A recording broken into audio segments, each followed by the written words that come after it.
Dan akhirnya pintu sepadan Malaysia resmi ditetapkan akan dibuka.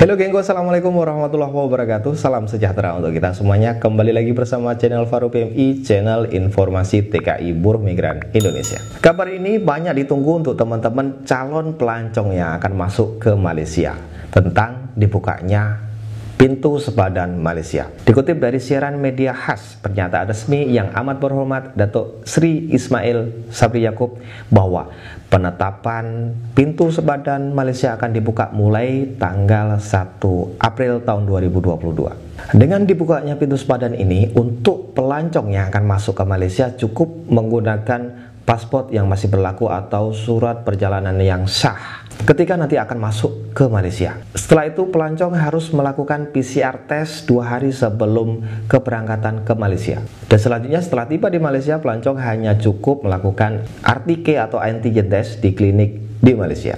Selain itu, pelancong yang akan masuk ke Malaysia harus mengaktifkan aplikasi MySejahtera. Dan satu lagi perlu teman-teman ketahui, untuk penerima vaksin komplit 2 dos atau penerima booster yang akan melancong ke Malaysia tidak diwajibkan lagi untuk menjalani karantina setelah tiba di Malaysia. Berikut pernyataan resmi yang amat berhormat Datuk Sri Ismail Sabri Yaakob. Satu lagi berita yang saya nak umumkan, saya percaya dinanti-nantikan selama ini, iaitu kerajaan memutuskan supaya sempadan negara dibuka pada 1 April 2020. Ya. Jadi keputusan ini dibuat berdasarkan kepada 3 perkara asas, iaitu pertamanya, ia berpandukan sains dan fakta terkini berkaitan COVID-19. Yang kedua, membandingkan keperluan pembukaan sempadan di negara-negara lain. Ketiga, memberikan keselesaan kepada pengembara dan tidak merumitkan perjalanan mereka. Yang paling penting, Malaysia sekarang adalah destinasi terbuka dan boleh dikunjungi semula.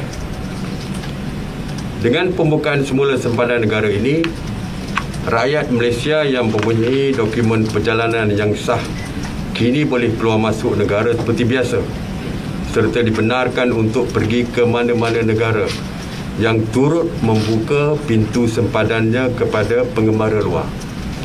Dalam masa yang sama, rakyat luar negara dengan dokumen perjalanan yang sah juga boleh melakukan pergerakan keluar masuk ke Malaysia tanpa perlu lagi memohon My Travel Pass yang akan dimansuhkan.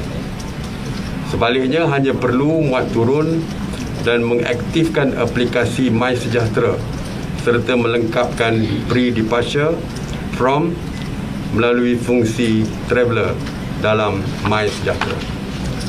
Walau bagaimanapun, mengambil kira situasi penularan COVID-19, terutamanya gelombang Omicron yang masih melanda negara kita dan kebanyakan negara di seluruh dunia, terdapat beberapa prosedur yang wajib dipatuhi sama ada rakyat Malaysia sendiri maupun pengembara luar yang ingin masuk ke Malaysia. Bagi yang menerima vaksinasi lengkap,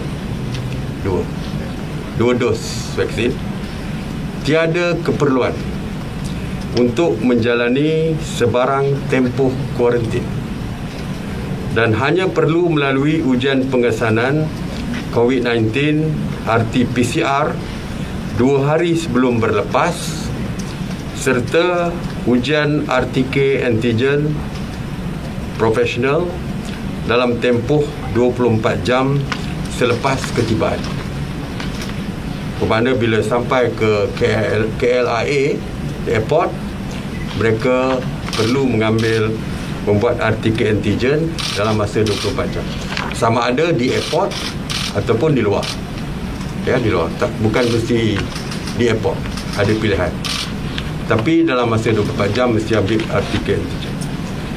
Bagi status vaksinasi lain seperti tidak menerima vaksin atau sebab perubatan yang tidak menerima sebarang vaksinasi, Menteri Yang Berhormat Menteri Kesihatan akan memperincikan prosedurnya untuk makluman umum besok.